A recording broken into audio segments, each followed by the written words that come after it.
Welcome to Global Investment Voice, your premier podcast for diving deep into the world of investment migration. Are you dreaming of a second or third passport? Then join us as we traverse the globe, exploring the ins and outs of the US EB-5 immigrant investor visa, uncover the secrets of golden visas, and delve into the many residency and citizenship by investment programs. Each episode is packed with exclusive insights from top industry experts. Whether you're an investor, developer, or a visionary entrepreneur, we're here to guide you through the complexities of global investment migration. And who better to navigate this journey with than your hosts, the dynamic legal duo of this industry, Shah and Rebecca Singh. Plus, hear directly from a lineup of global investment migration leaders. So, buckle up and tune in to Global Investment Voice, where your global investment journey begins and expands. Welcome back to the program. Rebecca and I recently published a two-part commentary on what we're really calling the rural bias built into EB-5's DNA. Today, we want to walk our listeners through why the gap between rural and urban I-956F processing times is not an administrative accident. What can we do about it? For those who prefer TEA projects, will they see any difference in the timing for EADs? And why the September 2026 grandfathering deadline makes this quite urgent.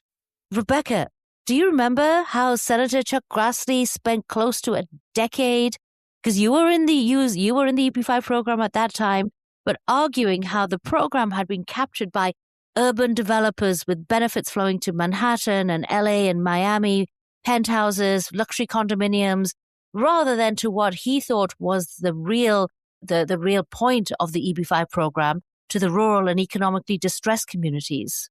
Yeah, Mona, I mean, I remember it was starting and everyone talked about, how are you getting a TEA in Manhattan? So, I mean, his perseverance really came through, right? Well, we're still getting a TEA in Manhattan. We even have one in Times Square, but... So TEAs are still there for cities, but I mean, we're really seeing rural come through, right? In the sense that the EB-5 Reform and Integrity Act, which came out in 2022, and I think everyone knows it by RIA now, really codified that position through rural set-asides. We're seeing that the reserved category for rural actually has a higher percentage set aside as well, in addition to priority processing. And then we're also seeing, obviously, the higher investment thresholds for those in non-distressed areas. Yeah, well, I think we can discuss that further down, Rebecca, but I think the priority processing is only the rural and infrastructure. Yeah. Yes. Yeah. So, I mean, that really hits home, right? Because we're seeing that we're actually seeing those numbers.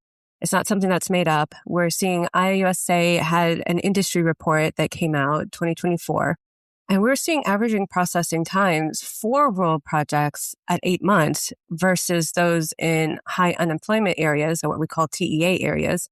Those were running at about 13 months. But that was in 2024. I think we can add another 6 months or at least 4 months on both, because we are really seeing rural projects under a year still being processed. Yes. Maybe 9 to 12 months. But the TEA are definitely taking far longer. Yes, unfortunately. I mean, we've seen it ourselves, the difference. Even in not just I-956F petitions, but we're also seeing that in the I-526E petitions.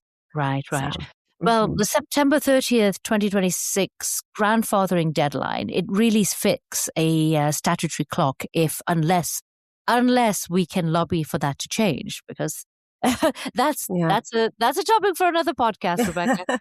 Yeah. So, Mona, maybe we can narrow this down to possibly 6 questions that we're getting from developers and investors, and we want to do this in a way where investors and developers, what they're actually going through or what they're actually experiencing it. You mean you're putting all of those questions into 6 categories? I thought that was a lot more than 6. Oh, well, we have more podcasts coming through. So, but let's take it in turn and see what we could give to our listeners out there. Let me throw it out to you first. Rebecca, why are rural I-956F processing really so much faster than urban and HUA, the high unemployment areas. Is this just USCIS being inconsistent? Oh, no. As we said before, that, we're seeing the numbers and they're actually being documented. As we saw in the report from IUSA, they covered, 11 regional centers operating multiple I-956F applications. And between June 2022 and August 2024, as we said earlier, we're seeing the rural projects are averaging faster processing times than the TEA projects. Mm. The critical point here, I think, for our listeners to understand is the cause. And it's one of the purposes of our commentary, and it's the purpose of this podcast, so that people actually understand. Because then once they understand the cause, they kind of understand the fix or the lack of thereof.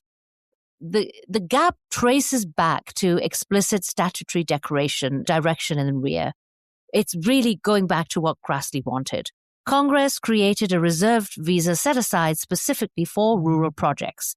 And then they went and told USCIS on an explicit basis, emphasis on explicit, to treat them as a priority category. Rural TEA qualification is also much more simpler to verify. Geographically, the designation, when you're doing high unemployment, it's just so much more work. And everybody likes something which is less fun, right? Yeah, exactly. Then on the other thing is there's a higher volume on the urban side because far more people have opted for the urban TEA for reasons we're going to discuss. And the result is the rural cases are going through much faster. Yeah, but it's interesting to say that, Mona, because we have seen so many more rural projects that came out after USCIS brought in, our Congress brought in priority processing. So I think between when we first started and coming now after RIA 2022, we've seen a jump in rural projects.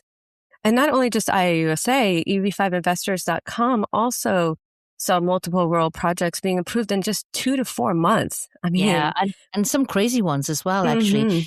Again, this is something we're going to discuss because the fact that they're approving them quickly doesn't have anything to do with the actual viability of the project as far as financials are concerned and location and all of that.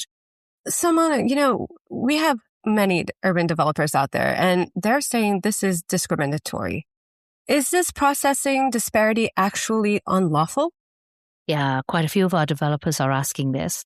Well, quite frankly, this is really where precision matters.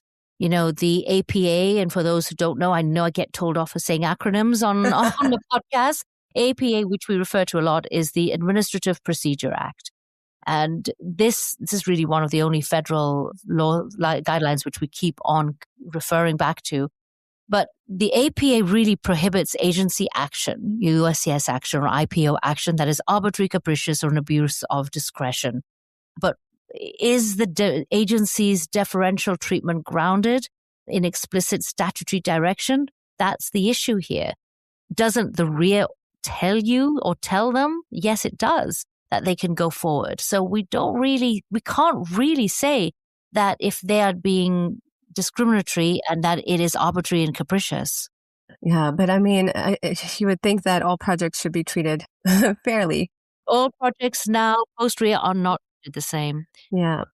But there's no dispute on the commercial effect of it. I mean, you could go to town on marketing once you have that I-956F approval. Yeah, it's become a marketing credential. Approved, Yeah. Yeah, I mean, I can't tell you how many investors already come to us saying that I just want I-956F approved projects. I mean, this shows investors that USCIS has vetted the business plan, the job creation model, and even the offering structure and financing. So they don't have to worry about, hey, do I need to go through this again when I file my petition, my I-526E? There's no re-review of the project documents. They're just looking at their sources of funds and their eligibility. Yeah, it's definitely a material advantage. And it's obviously forcing people to do things to try and speed up the approval process. But You can call it discrimination, call it design. The effect is on fundraising is the same, really, isn't it? Mm-hmm. Urban and high unemployment developers are competing in a capital raising market for the same investors, really, where by statute, their path to with the credentials is no longer there. Yeah. Yeah. Because they're not looking, like you said, and again, we'll go into this more detailed, but it's the viability of the project. I think clients are just asking, well, how can I get my green card the fastest? I know. I can already hear all of those developers with rural projects saying, but hey, my project's viable. I know, and no doubt there are plenty out there that are. But I think, again, it's investors just need to realize they need to look into the documents and not just go in blindly. Right. But before we go into that, Rebecca, the first thing the second thing that a lot of people are asking us is that if I go for a TEA instead of a rural, because I'm okay with time, I'm all right. I'm on an H-1B, I can wait. But what about my EAD and my advanced parole? Say I'm on an H-1B or I'm on an E-2 or something. Yeah, so this doesn't matter whether you go in a rural project or a high unemployment or TEA project. Good to know. Mm-hmm. Yeah, so I think this is one of the most important practical clarifications we can make to investors out there. There's no Grassley queue. It's the same timeline throughout. So if you're on an H-1B, F-1, L-1, any non-immigrant visa in the United States, when you file your I-526, you can concurrently file for adjustment of status. And then that gives you the ability to apply for your EAD, so your work permit, or your advanced parole, which is your travel permit at the same time. Yeah. So, I think in the article and stuff, we did write that current processing times for EAD and AP are approximately 3 to 4 months because it has been that forever. But I think we are seeing a change in that, right? Yes, definitely changed it. Yeah, 3 to 4 months, imagine. And that has changed, I would say about a year ago. We've seen then the processing times increasing to 5 months. And as of today, we're looking at about 7 months. Oh my God. Could be longer. And then USCIS brought in this whole new way of how they're reviewing applications. So that time has increased. But isn't that new way related only to the 526 and not to the concurrent filing? Because the concurrent filing is the same. So let me just clarify. So for example, so I know that a lot of people listening may be confused at this. Whether you invest in a geothermal energy in rural Utah or you're an investor in a branded hotel in Midtown Manhattan, there isn't any distinction on when you get your EAD and AP. Yes or no? No. Yeah, so it's the same. It's the same timeline. Secondly, if there is a backlog for India, which comes out maybe next month, and you've already, the month following, we know next month is good, and you're filing correctly now, concurrently, does it make any difference whether you're in a TEA or a rural? No. Well, so this is where, again, it depends. So as long as you're current under the visa bulletin, under any category, you can file concurrently. The difference is going to be if there is a backlog. And is there going to be a backlog? And it could be a backlog in any category, right? It doesn't need to say that rural, TEA, and infrastructure, all three will be in backlog. It could be one category. So that's going to be interesting to see, are both in backlog? Is one in more backlog than the other? So that's going to be interesting. But if in any category goes into backlog, then you have the issue of not being able to file concurrently unless USCIS changes its stance. Yeah. I think is very important for investors to understand. And I think also, Mona, is if the F is not approved, then again, it's going to be a longer adjudication time on the I-526E. I've seen I-526E approvals coming in faster for rural projects. Yeah, we have, that's for sure. Mm-hmm. Yeah. All right, next question. What if a project developer, they have an I-956F that is not approved until 2027? Say if investors did file their I-526E before September 2026, but that project is still pending, the F is still pending, what happens? Okay, so this scenario, quite frankly, is not hypothetical, even though we're kind of putting it as hypothetical. Because as of today, We don't have any changes in the law yet, but as of today, the RIA states that you are grandfathered only if you file before September 2026, and we're expecting a bunch of urban and high unemployment projects who have filed who are filing their 956F applications, which is the 956F applications, for anyone listening, is the exemplar applications, the project part of it, the part that has to be approved before the investors get their part approved. There is a documented probability of approval arriving late in 2026 after the September deadline, or in actual 2027. So, Rebecca, I think we've discussed this like multiple times. The grandfathering must be for the developers as well as the investors. Yes, and it can't be just based on approval. It has to be upon filing. Exactly. Right? I mean, especially when we know that a delay is going to be likely. Mm-hmm.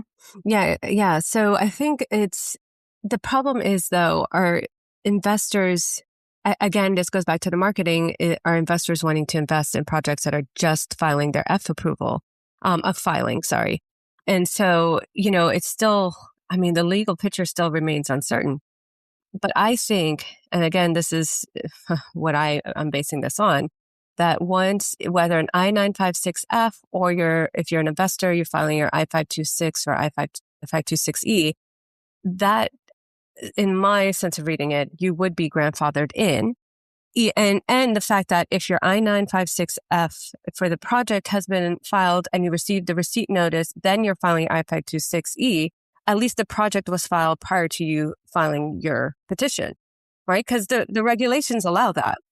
Exactly, because that's the other issue here. So if the project approval, the F, is filed before the grandfathering, then, the investors should also be technically grandfathered even if they file afterwards. So I think that's something which I know we're going to come back to, because that's the unsure part.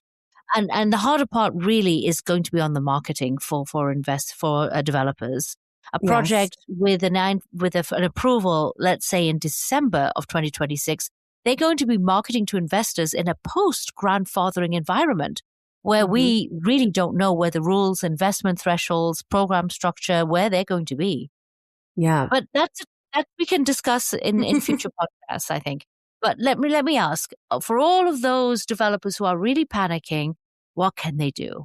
So the first question, of course, is, can I sue USCIS? Is there a mandamus or an APA unreasonable delay claim that will work here? Well, Mona, as you know, it is the U.S.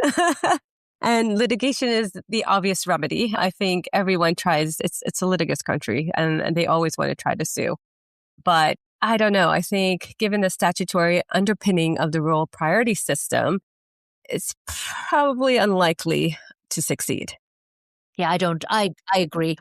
I think, any court which is going to be evaluating unreasonable delay, they're going to apply what we call a 6-factor track analysis. But I don't want to get technical here, but one factor which is really unhelpful to urban developers is that a court order prioritizing an urban or a high unemployment project disadvantages others waiting in the same queue.